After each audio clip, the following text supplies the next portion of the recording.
Une transition, elle est politique, elle est sociale, mais surtout, elle se justifie par la nécessité de restructurer des institutions. Pourquoi? Parce que, comme tout coup d'État, il y a ce qu'on appelle un bouleversement de l'ordre constitutionnel. L'ordre constitutionnel, c'est quoi? C'est un pays qui est organisé autour des différentes institutions. Le président de la République, pas la présidence, mais le président de la République est une institution. Parce que de par sa signature, il engage un État. Le Parlement est une institution parce que de par la décision de tous les parlementaires, l'État peut être engagé. La Cour constitutionnelle, en vérité, ce sont des juridictions, même si par abus, on pense que ce sont des institutions. Mais les personnes qui siègent au sein de ces différents organes sont souvent des personnes qui ont été élues pour le cas de président de la République en tant qu'institution, mais également pour le cas des parlementaires. Donc, quand arrive un coup d'État, il y a ce qu'on appelle le bouleversement de l'ordre constitutionnel. C'est-à-dire, toutes ces institutions-là, on met à plat ces institutions. Et il se met en place donc, ce qu'on appelle un système de transition qui va définir les modalités de cette transition. Et le plus souvent, ces modalités sont encadrées par un document. Et en l'espèce au Gabon, ça a été la charte de la transition. Dans la charte de la transition, on va retrouver 4 organes. On a le président de la transition, qui est un des organes. On a le comité pour la transition et la restauration des institutions, le CTRI, essentiellement composé des militaires, qui est un organe. On a le Parlement de la transition, composé des 2 chambres, donc l'Assemblée nationale et le Sénat de transition. Et on a la Cour constitutionnelle de transition. Voilà les 4 organes reconnus dans notre charte comme étant ceux qui vont conduire la transition. Maintenant, c'est quoi du point de vue pratique? Est-ce qu'un gouvernement ou une gouvernance de transition, c'est une gouvernance qui vise à gérer un pays? Est-ce que c'est ça la priorité? Est-ce que la priorité est de s'intéresser au texte visant à refonder la nation? Est-ce que la priorité, c'est de résoudre tous les problèmes du Gabon qui partent des années 93 à aujourd'hui, en ce qui est des crises post-électorales avec toutes les incidences négatives que l'on connaît? Finalement, c'est quoi en fait la mission d'un organe de transition? C'est en ce sens que je veux axer mon intervention. La transition, c'est pour moi 2 compartiments. Il y a un volet gestion, il y a un volet restructuration. Gestion parce que simplement, pendant la transition, le pays continue à fonctionner. Il faut payer les salaires, il faut faire ceci, il faut faire cela. Restructuration parce que ce qui a justifié, qui justifie souvent les coups d'État, c'est l'absence de structuration et de solidité des textes qui encadrent le fonctionnement du pays. C'est pour ça qu'on parle de restructuration. Cette restructuration commence par des textes de loi, parce que ce sont ces textes-là et quelquefois l'inapplication de certains d'entre eux qui nous conduisent dans cette situation. En ce qui est du Gabon, il faut comprendre que nous sommes dans un pouvoir de transition. C'est pour cela que le président de la transition n'est pas le président de la République, il est le président de la transition, chef de l'État. Quand on est dans un système normal, on a un président de la République, chef de l'État. Donc, qu'on soit président de transition ou président de la République, on a le chef de l'État. Pourquoi est-ce qu'on a le chef de l'État? Parce que les institutions fonctionnent. Et parce que celui qui assure la gestion du pays est garant de tous ces citoyens-là. Mais celui qui est président de la transition ne peut pas être président de la République parce que son caractère de président ne le tire pas du peuple. C'est pourquoi la dénomination République n'accompagne pas président. Mais il le tire du pouvoir de transition. C'est pour ça que la dénomination transition accompagne président. C'est important de comprendre ces 2 notions pour qu'on ne s'attende pas à avoir un gouvernement de transition, des choses que l'on peut revendiquer à un gouvernement de la République. C'est très, très important. Si on a compris ce principe-là entre le président de la transition et le président de la République, on comprend aisément que ces personnes ont des pouvoirs qui sont limités. Il y a des choses qu'un président de la transition peut faire, mais qu'un président de la République ne peut pas faire. C'est important. Je vais l'illustrer. Je suis à 5 minutes, je suis très regardant. Bon, le maire sait comment je travaille, donc j'ai mon chrono. Alors, il me reste 10 minutes. On a lu par exemple sur la toile, beaucoup qui ont demandé au pouvoir de transition de s'occuper des questions des crises post-électorales. 93, 2005, 2009, 2016.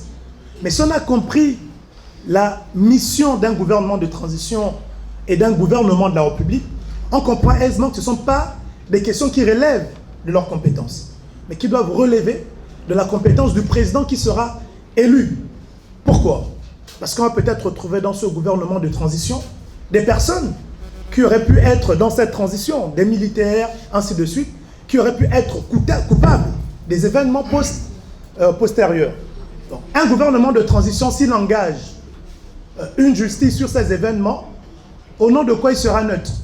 Du moment où peut-être parmi les siens, il y aura peut-être des responsables. C'est pour ça qu'il préfère, en toute responsabilité, se désengager de cette responsabilité, parce que les actions qu'ils vont mener ne seront pas forcément des actions objectives. C'est pour cela que ces questions doivent être traitées par le président qui sera élu, parce que lui tire sa légitimité du peuple, et il sera peut-être le seul à dire, bon, dans le gouvernement de transition qui va le finir, on a mené nos enquêtes, tel était coupable. Les choses, par exemple, qui peuvent être faites, peut-être parmi ceux qui sont au pouvoir, il y a de ceux qui sont concernés par ces événements. Donc c'est pour nous amener à comprendre qu'il y a des revendications et des attentes que l'on peut formuler, mais qui ne cadrent pas avec le contexte. C'est pareil pour beaucoup de questions liées au développement. Est-ce que la priorité du gouvernement de transition, c'est de construire des super universités, ainsi de suite? Là, il faut qu'on comprenne. Le développement, c'est essentiellement à long terme. On veut d'une transition à court terme. On veut négocier 2 ans. Mais c'est nous qui voulons encore que cette transition pose des actions à long terme. C'est à nous de choisir ce que l'on veut. Si on veut qu'ils puissent résoudre toutes ces questions, donnons donc 15 ans, 20 ans de transition. Mais je pense pas que ce soit notre vœu. Nous, ce qu'on veut, c'est que la transition se fasse le plus court possible, qu'on organise des élections, qu'on puisse avoir un président élu et qu'on vienne poser toutes nos revendications légitimes à ce dernier parce qu'il disposera de plus de temps. Je porte cette observation, c'est pour nous amener également à comprendre les actions que nous devons poser et le cadre qui doit définir nos démarches et nos revendications. Ce qu'on attend surtout d'un gouvernement de transition, c'est la restructuration des textes. C'est pour ça que vous allez vous rendre compte que nous, au niveau de la société civile, on est très regardant sur les questions du Parlement. Parce que c'est en fait le Parlement où la restructuration doit se faire. On peut laisser à ceux qui ont été autrefois à la gestion du pays être au gouvernement, être dans les administrations. Nous, ça ne nous regarde pas vraiment. C'est la gestion, il n'avait qu'à gérer. Mais en ce qui est des textes, on estime qu'à ce niveau, on ne peut pas prendre des gens par complaisance. C'est pourquoi nous, par exemple, au niveau de la société civile, on continue de dire qu'il est inadmissible, par exemple, pour nous, qu'on se retrouve avec beaucoup plus de politiciens au niveau du Parlement, que ce soit au niveau de l'Assemblée nationale ou au niveau du Sénat de transition. Pourquoi? Parce que simplement, le contexte qui a poussé un coup d'État militaire, c'est l'échec de ceux qui ont toujours géré ces institutions. Donc on ne peut pas aujourd'hui, par exemple, prétendre que ce sont ceux qui ont conduit le pays dans cette situation qui sont plus qualifiés pour pouvoir le redresser.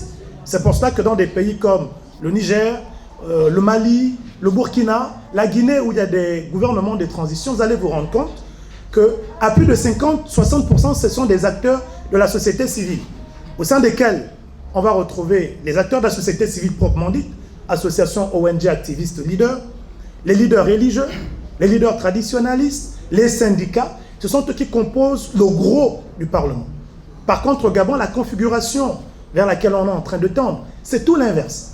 C'est-à-dire qu'on aura un Parlement qui sera composé en majorité des politiques, et vous pouvez le suivre sur les médias, les politiques estiment que ce sont eux qui sont légitimes pour être dans le Parlement de transition, alors que la logique voudrait qu'ils se mettent à l'écart et ils laissent ceux-là qui n'ont aucun intérêt particulier à aspirer à la gestion du pays, au pouvoir, ainsi de suite, traiter de ces questions, parce que ce sont des questions qu'ils dénoncent au quotidien. Ça, c'est important de le comprendre. Donc, si on a compris ça, on a compris effectivement ce à quoi on doit s'attendre. Rassurez-vous, je suis à 9 minutes 55 secondes. Donc, il m'en reste encore 5 et 2 secondes exactement. Donc, si on a compris comment ça fonctionne. Transition, restructuration des textes. Côté restructuration, logiquement, on doit s'attendre à avoir plus des acteurs de la société civile. Côté gestion, il n'y a pas de problème. On peut avoir autant de politiques que possible qui vont peut-être essayer de corriger leurs erreurs à travers les responsabilités nouvelles que ces politiques-là auront. Mais on se doit d'être regardant, strict sur les questions portant sur le Parlement. On a compris que nous sommes donc dans un régime d'exception. La Constitution et beaucoup d'autres organes ont été suspendus. Ce qui est en train d'être fait, ce sont des organes de transition pour pouvoir assurer la gestion du pays sur les différents pans. C'est pour cela que nos interventions du jour vont intervenir dans un contexte de transition. Que l'on parle des questions d'éducation, que l'on parle des questions de social, de santé, d'employabilité, que l'on parle des questions de politique, de gouvernance, à travers ce que les différents intervenants auront à vous délivrer comme message. Ça s'inscrit dans le cadre de la transition. Retenons simplement qu'on ne peut pas s'attendre. On ne peut pas attendre un gouvernement de transition ce que l'on doit demander à un gouvernement élu. Vraiment, ne rentrons pas là-dedans. Parce que j'ai vu, par exemple, un peu comme on le voit partout, tout le monde enclenche des grèves. Vous avez vu? Bon, le président de la transition, ça fait à peine 3 semaines qu'il a prêté serment. Nous sommes aujourd'hui à exactement 1 mois du coup de salut. Mais dès les 2 premières semaines, les Gabonais voulaient que tous leurs problèmes soient résolus. De là à là. Ce n'est pas résolu, on crée des grèves, on lance de part et d'autre. Non. Il faut maintenant que nous-mêmes également en tant que citoyens, c'est pour cela que nous en tant qu'acteurs de la société civile, on a cette mission pédagogique. Pour que nos problèmes puissent trouver solution, il faut qu'on ait des interlocuteurs qui soient identifiés. Il y a des problèmes qui relèvent du domaine de la loi.